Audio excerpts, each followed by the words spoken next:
Okay, tayo po ay patuloy na pinagkakalooban ng Diyos ng pag-ibig sa pamamagitan ng patuloy na paalala ng kanyang mga salita, kapahayagan na tayo ayaw niya na maligaw. Kaya ang mga salita niya ay lagi niyang inilalaan sa bawat sa atin upang patuloy na maging gabay natin sa ating pang-araw-araw nating buhay. Sabi po sa Lucas 22:42, sinabi ni Jesus, Ama, kung loloobin mo, ilayo mo sa akin ang sarong ito. Ngunit huwag ang kalooban ko ang masunod, kundi ang kalooban mo. Alam niyo po, ito'y isa sa napaka-popular na mga sinampit ng ating Panginoong Sus. Popular sapagkat ito ay kapahayagan ng bagaman ang ating Panginoong Sus ay ating Panginoon. Pero sa kabila na siya Diyos, sa kabila na siya Panginoon natin, pero sabi niya rito, para sa Kanya, hindi siya ang dapat masunod, hindi yung kalooban niya, kundi yung kalooban ng Ama na siyang nagsugo sa Kanya. Kung paanong yung Kanyang pagpapasya ay higit na aayunan niya kung ano yung pagpapasya ng Ama para sa Kanya. Na bagaman meron siyang gusto sa Kanyang sarili, ang gusto niya ay yung sa Ama pa rin ang masusunod.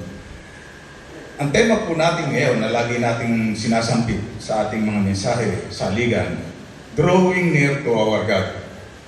Dahil nga po, hinalaw sa Santiago 4:8, sabi, lumapit kayo sa Diyos at siya'y lalapit sa atin.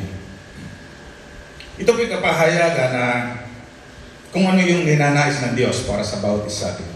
Sabi kanina, sa panalangin ng ating Panginoon Jesus, Ama, ilayo mo sa akin ang saro ng paghihirap dahil yung time na yun siya'y malapit na dun sa tinatawag na siya'y mapapako, parusahan doon sa krus. Napakahirap no, kaya sabi niya, para sa Kanya, ayaw niyang maranasan yung hirap. Ngunit nasabi niya, kung ano ang ibig mo para sa akin, yun ang sa aking susundin. Dito sa ating nabasa nito yung tema natin, maliwanag na ito rin ang ibig ng Diyos. Ibig niya, kaya ito'y kanyang ipinagagawa sa kanyang mga anak. Na sabi niya, lumapit kayo sa akin. At hindi lamang sa mga Kristiyano niya ito sinasabi, lalo tigit sa mga tao na nasa sanlibutan. The very reason why Jesus Christ was sent dito sa mundong ibabaw ay upang yung mga napalayo ay mailapit sa Kanya. Gusto niya ito, gusto ng Ama, ito ang ibig niya, at ito yung inyuhutos niya na dapat ay sundin natin.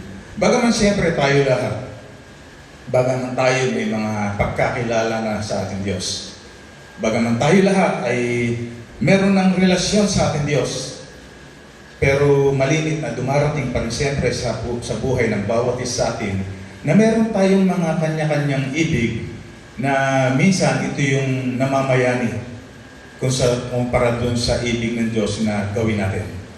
Sa ating paglilingkod, di ba Juan? Marami tayong mga, maaaring sabihin natin na mga parabagang pag ganitong klaseng paglilingkod sa Diyos, okay lang. Pero pag sa ganitong paglilingkod, medyo teka muna, di ba? At minsan, nauna yung mga bagay na hindi talaga direktang paglilingkod sa Diyos. Alam niyo po, sa ating buhay, marami tayong gusto. Lahat po ba tayo may gusto sa ating buhay? Lahat, iba't iba. Di ba? Iba't iba ang ating mga gusto sa ating buhay. Meron mga tayong mga gusto na panandalian lamang. Meron tayong mga gusto sa ating buhay na panghabang buhay. Gusto natin, nasa atin yun. Di ba? Simula sa lahat ng tao, simula sa pinakabata hanggang sa pinakamatanda, lahat yan meron gusto. Alam niyo po yung kapahayagan ng ating gusto, hindi sa pamamagitan lamang ng ating salita. Hindi ko mo sinabi natin o nagparamdam tayo, yun na yung kapahayagan ng ating gusto. Sa mga batang isinilang, sa mga sanggol, di ba, kapag yan ay nag-iiyak na, alam natin, merong gusto yan. Merong gusto para siya ay mapatahimik, di ba? Maaaring yan ay gusto mapalitan yung kanyang yung lampin, o di kaya gusto niya siya dumede kasi nagugutom na siya. Bagaman hindi natin alam totally, pero alam natin meron siyang gusto sa kanyang buhay. Sa mga estudyante, sa mga nagtatrabaho, sa mga magulang, sa mga lolo't lola, lahat yan. Meron tayong mga kanya-kanyang desires ng ating puso na sa umagang ito'y nais pa rin ay paunawa sa atin ng Diyos na hindi naman masama magkaroon tayo ng desire. Kaya lamang dapat yan ay naayon kung sa tinatawag na kalooban ng ating Diyos. Alam niyo po, yung mga desires natin, yung mga gusto natin sa buhay, malimit. Yan ay naka-align, nakatono dun sa kung sino tayo. Kung ano yung kalalagayan natin sa ating buhay. Yan yung nag-uudyok para magkaroon tayo ng desire. Halimbawa, kapag tayo ay napakahirap ng buhay natin, yung kalalagayan natin ay talagang walang-wala tayo. Siyempre, ang desire natin ay kung paano yan ay makaalagwa tayo dyan. Ano yung solusyon? Gusto nating maging maganda ang buhay. Gusto nating magkapera. Gusto nating yumaman kasi para makawala tayo doon sa hirap. Kung tayo estudyante na nahihirapan sa pag-aaral, gusto natin makatapos tayo. Di ba? Gusto natin makatapos kasi mahirap. Kung tayo ay isang mahilig sa pagtugtog o kung tayo ay mahilig o isang mamamanta, meron din tayong desire sa future. Gusto natin, hindi lamang tayo basta makaawit, kundi tayo makagawa ng mga awitin at tayo ay maging matagumpay na mga awit. Di ba? Kaya makikita nyo, yung ating mga desires, nakadepende yan o yan ay nakaangkla dun sa kung ano yung kalalagayan natin sa ating buhay. Kung halimbawa, ikay negosyante, ikay isang may negosyo, ang desire mo, lumago ang negosyo. Di ba? Laging nakakaangkla dun sa kung sino tayo at kung ano yung kalalagayan natin sa ating buhay. Kung tayo empleyado, whether private or government, ano yung gusto natin? Ma-promote tayo. Madagdagan ang ating sweldo. Di ba? Kaya makikita natin, yung mga desires natin ay iba-iba. Pero pag tinignan natin, lahat yan ay may kinalaman doon sa ating mga kalalagayan. Sa Biblia, meron ding mga tao na nagpahayag ng kanilang kagustuhan. Kilala natin si Bartimeo. Di po ba? Si Bartimeo, isang lalaking pulubi, isang bulag simula sa kanyang pagkasilang. Na nung dumating yung pagkakataon ng ating Panginoon Jesus ay nakilala niya, narinig niya na ito'y nagpapagaling, gumagawa ng himala at nagkaroon siya ng pagkakataon na may parating ito sa ating Diyos. Yung desire ng kanyang puso ay ipinahayag niya. Hindi naman niya sinabing, magkaroon ako ng pera. Bagaman siya'y pulubi, ang unang-unang napakahalaga na hiniling niya yung magkaroon siya ng paningin. Yun ay pinahayag niya. Di ba? Kilala rin natin si Pilato. Di po ba? Si Pilato, nang dumating yung time na ang mga tao ay talagang nagkakaroon ng pagpapasya o gusto ng ating Panginoon sa ipako sa krus. Bagaman kay Pilato, hindi siya buong buo sa ganung kagustuhan. Pero nang sumigaw ang mga tao, ipinahayag ang kanilang gusto, palayain si Barabas at ipako sa krus si Kristo. Ano yung kalalagayan ng mga tao? Mga tao galit. Mga tao yung bulag. Kaya iyon ang lumabas na kanilang kagustuhan na mangyari para sa ating Panginoon Jesus. Kung natatandaan nyo rin, ang ating Panginoon Jesus ay nakapako na, mayroong dalawang salarin na nasa kaliwat kanan niya. Yung kalalagayan nilang ng dalawang magnanakaw na yon ay kriminal na yon ay mamamatay na sila. Doon sa sitwasyon na sila'y talagang hopeless na sila'y patungo na sa kamatayan, nagpahayag ng kagustuhan din. Yung desire, yung isa, ano sabi niya? Sabi niya rin, Jesus, alalahanin mo ko kapag ikay naghahari na. Kaya makikita nyo, kapag pinag-aralan natin yung mga desires ng ating puso, lahat ng tao meron yan, depende sa sitwasyon, tayo humihiling sa Diyos. Pero pag balik-balik ta rin natin lahat yan, merong pinakamahalagang dapat ay nasa ibabaw ng lahat ng mga desires na yan. Nang sabi ng ating Panginoon Jesus, yung kalooban ng Diyos. Alam niyo po, kaya sinabi natin kanina, maraming desire ang mga tao batay sa kalalagayan. Napilitin man, nakalulungkot, pilitin mang hadlangan na ang Diyos man ay magpahayag ng kanyang salita para paalalahanan, maraming tao pa rin ang hindi nakikinig at ipinipilit na yung kanilang gusto na yon na naglalayo sa kanila sa Diyos ay patuloy na igiit nila, at dahil doon sila ay magkaroon ng tinatawag na hindi magandang patutunguhan. Kaya patuloy ang paalala ng Diyos, kaya sinabi nga kanina sa umpisa, salamat. Mapalad tayo dahil tayo patuloy na paalalahanan ng Diyos sa kanyang mga salita. Kaya napakahalaga na tayo laging dumadalaw, nakikinig sa mga pagpapahayag. Kasi yan yung paraan ng Diyos para iparating sa atin yung kanyang pag-ibig na tayo kanyang napaalalahanan upang maunawa natin yung kanyang kalooban. Sa unang Hari 3:7 hanggang 9, sabi po rito patungkol kay Haring Solomon, Yahweh aking Diyos, ginawa mo akong hari bilang kahalili ng aking amang si David. Bagamat ako'y bata pa at walang karanasan, pinapamuno mo ako sa iyong bayan. Sa bayang ito na hindi mabilang sa dami. Bigyan mo ako ng isang pusong maunawain at marunong kumilala ng masama at magaling. Si Solomon, nung siya ay hari, gaya na sinabi ko mga kanina, nagkakaroon tayo ng kahilingan. Depende sa kung ano yung sitwasyon tayo naroroon. Si Solomon, nung time na yon, yung sitwasyon niya, siya'y inilagay bilang hari. Ang sabi niya, inexperience siya. Hindi sapat yung kanyang kakayanan para pangunahan yung bayan ng Diyos. Kaya ang ginawa niya, humiling siya sa Diyos. Ang hiniling niya ay magkaroon siya ng pusong maunawain at marunong kumilala ng masama at magaling. Sa English translation, wisdom and knowledge.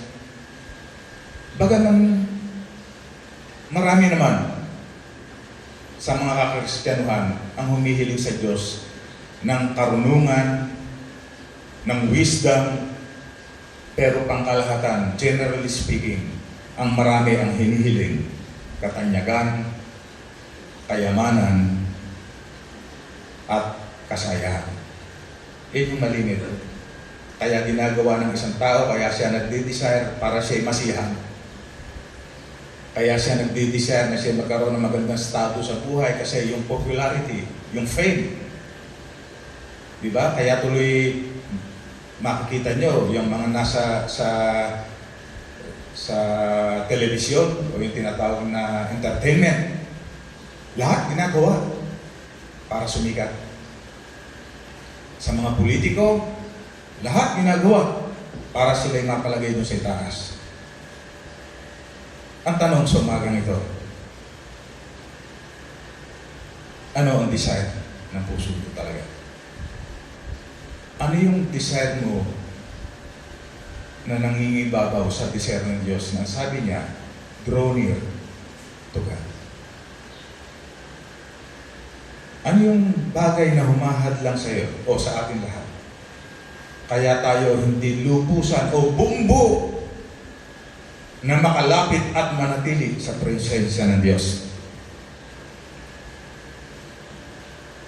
Tayo lang makakaalam nun. Pero siyempre, pinaalalahan tayo ng Diyos sa pamagitan ng ating Panginoong Sus na ipinailalim yung kanyang desire sa desire ng ating Diyos Ama. Sa Roma 10:1, dito nakikita natin, si Pablo man ay nagpahayag ng kanyang desire. Bagaman ang mga lingkod ng Diyos sa Biblia na kinakitaan natin ng talagang matinding desire o yung naisin ng puso nila sa anumang kaparaanan, si Pablo nagbigay din ng kanyang kapahayagan. Ang sabi niya rito sa Roma 10:1, mga kapatid, ang nais ng aking puso at ang aking panalangin sa Diyos ay patungkol sa kanila upang sila'y mangaligtas. Alam niyo dito sa sinabi natin ng Apostol Pablo, dito nakapaloob yung puso ni Apostol Pablo. Yung buong puso at isipin niya na ito yung gusto niyang mangyari. Ano sabi niya? Ito ang nais ng aking puso at ito ang aking idinadalangin sa Diyos. Hindi para sa kanyang sarili, gaya ng ating Panginoon Jesus, kundi para sa mga tao. Di ba? Kaya tuloy ang paalala sa atin ng Diyos.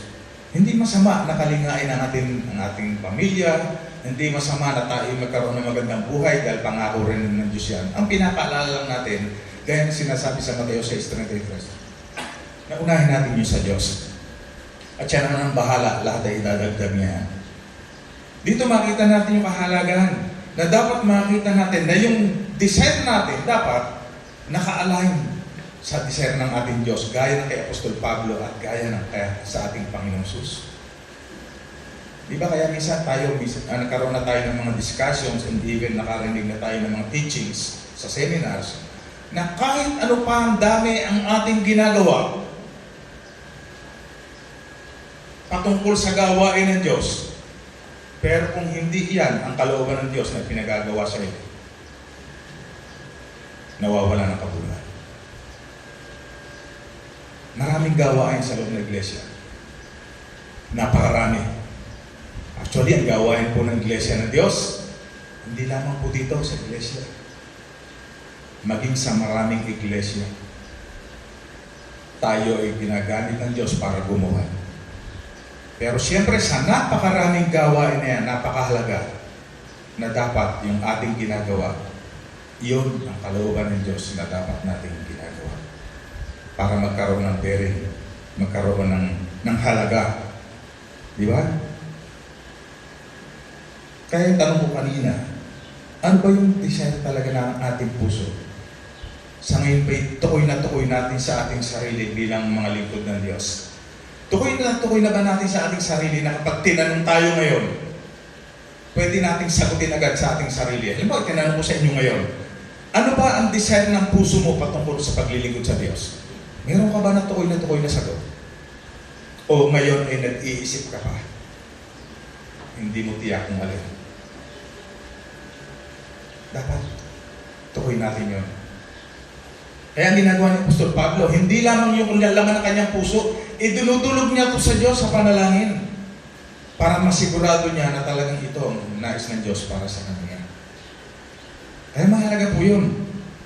Mahalaga na tayo mag-reflect sa salita ng Diyos sa pamamagitan ng paglapit. Dito sa binasa natin kay Apostol Pablo, meron lamang dalawang bagay na nais pa rin na ipahayag sa atin ng ating Diyos. Gaya na sinasabi ko, doon sa mga ganawa nating presentations noong mga nakaraan pa, lahat ng ating ginagawa, dapat yung men's ministry, yung women's ministry, senior citizens ministry, children's ministry, dapat lahat yan gumagawa. Pero magkakaiba level ang ginagawa yan. Pero dapat lahat ng resulta ng gawain yan patungo doon sa tinatawag na pag-iebanghelyo. Naka-umbrella lagi doon.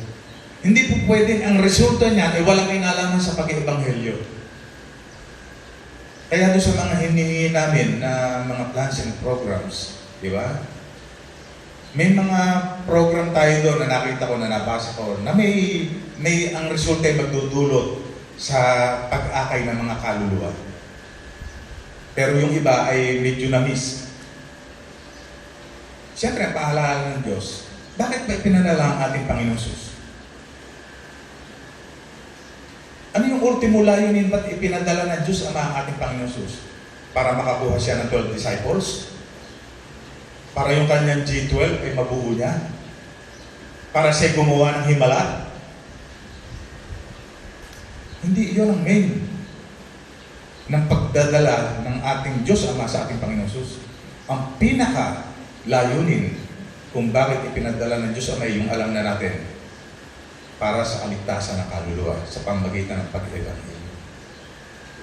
At yung ginawa ng ating Panginoong Sus, na kung pumili siya ng 12, nagpagaling siya ng mga may sakit, gumawa siya ng mga himala, lahat yon ay tulong lamang para sa pag-ebanghelyo. Di ba? Ano na resulta? Nung 12 ay napili niya at maraming naligtas sa pamamagitan ng mga apostol. Nung nagkaroon ng himala, pagpapagaling, maraming nanampalataya at maraming naligtas. Dapat ganun din ang atin. Kaya yung una na sinasabi ni Apostol Pablo, na desire ng kanyang puso, to see people saved. Dapat yun yung una sa atin. Kaya kapag tayo tinanong ngayon, Brad, ano ba yung desire mo talaga sa paglilingkod sa Diyos? Ako, ang desire ko, magamit ako sa pagliligtas ng maraming kaluluwa. Yun dapat ang tao. Kapag ikaw ay gusto mong ma-promote sa trabaho, dapat yung promotion mo na yan sa opisina, dapat magamit yan para magligtas ng kaluluwa. Maabot yung mga empleyado. Di ba? Yun yun, lagi nakaangkla. Kaya sabi ng Apostol Pablo, hindi ito basta desire lang. Ang sabi niya rito, yung marugdog. Ang sabi niya, marugdog na naisin. Maligtas sila. At makikita niyo, itong sinabi ni Apostol Pablo ito, naka-align doon sa kanyang sinabi kay Timoteo. Ang sabi rito, ito ang mabuti at nakalulugod sa Diyos na ating tagapagligtas. Ibig niyang lahat ng tao maligtas. Naka-align siya, di ba? Ang gusto ng Diyos, maligtas, dapat yun din ang gusto natin. At siyempre, hindi lang basta gusto natin. Di ba, lagi natin sinasabi, meron tayong mga kapatid na halimbawa walang trabaho. Nananalangin na magkaroon ng trabaho. May desire siya, buong puso niya na gusto niya magtrabaho. Kailangan mag-apply siya. Kailangan kumilos siya. Hindi pwedeng gusto niya magtrabaho, nasa bahay lang siya. Kinakailangan niyang aktuhan. Kinakailangan niyang hakbangan. Kaya kapag sinabing gusto nating maligtas ang maraming tao, kailangan nating hakbangan. Diba? Kasi mas may puntos yun. Alam niyo po sa dito sa mundo, lalo tigit sa panahon ko na tayo nakakaranas ng pandemic, bilyong piso, bilyong dolyar ang ginagastos ng mga gobyerno ngayon para bumili ng vaccine para maligtas ang mga tao sa karamdaman ng COVID-19. Bilyon. Maging dito sa ating bansa, daang milyon para maligtas mo sa COVID-19. Pero nakita niyo ba, gaano kalaki ang ginagamit ng gobyerno para maligtas ang kaluluwa ng tao sa gobyerno? Ang focus ng mundo kung paano maliligtas ang tao dito sa mundong ibabaw. Pero hindi nila pinagkakagastusan ng malaki. Hindi pinaglalaanan ng malaki. Hindi sila nag-experiment para yung tao kung paano maligtas mula sa impyerno. Diba kaya dapat makita natin yun? Kaya lamang, sino gagamitin doon? Kanina sa mensahe sa pagkakaloob, yung ginagamit, yung ating pinagkakaloob, malaking bahagi niya ay kung paano tayo makakarating sa iba't ibang lugar. Ano ba yung church building? Hindi yan evangelism, pero yan ay tool para yung mga tao pumasok. Yung church ang gagamitin sa evangelism. Yan ay suporta para yung layunin ng Diyos na yung mga tao maakay sa Kanya. Kaya kailangan niyang church building. Kaya yung ating pagkakaloob napakahalaga. Kung ang gobyerno naglalaan ng malaking halaga, hindi natin maalis sa iyo kasi sila'y makasanlibutan. Para maaligtas ang tao dito sa mundong ito, tayo na mga nakakikilala sa Diyos, tayo na alam natin yung pangangailangan ng spiritual ng mga tao sa labas, dapat tayo. Kaya sabi kanina, nasa atin na yung gagamitin. Ang kailangan lamang ipagamit natin. Yan ay pamamaraan ng Diyos para tayo, hindi man tayo marunong magsalita, merong magsasalita para sa atin ng mga pastor, mga manggagawa, at sila'y makakarating sa iba't ibang lugar dahil sa pananalapi na ating ibinibigay.